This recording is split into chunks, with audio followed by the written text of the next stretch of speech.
नमस्कार मंडळी. आज आपण पाहणार आहोत एक खास परंपरागत मसाल्याची रेसिपी जो तुमच्या जेवणात रंग, तिखटपणा आणि जबरदस्त चव आणेल. सुरुवात करूया मुख्य घटकापासून.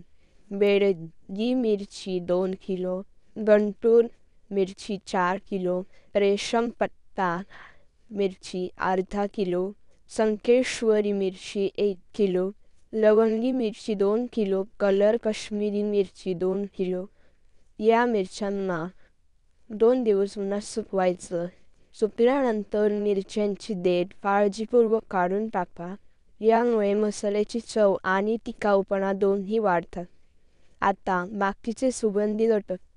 धने कडफूल 50 ग्रॅम, बदामी 50 ग्रॅम, दालचिनी 50 ग्रॅम, मसाला वेलची 100 ग्रॅम, तेजपत्ता 10 रुपये, जीफला 50 ग्रॅम. हे सर्व साहित्य घेऊ. मग हे सगळं व्यवस्थित दळून घ्या.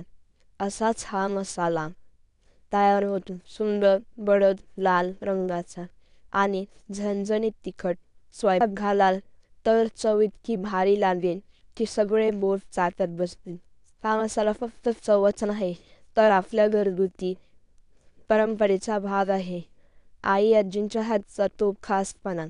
तर अशाच आणखी पारंपरिक आणि स्वादिष्ट रेसिपीसाठी भेटत रहा. लाईक, शेअर आणि सबस्क्राईब करायला विसरू नका.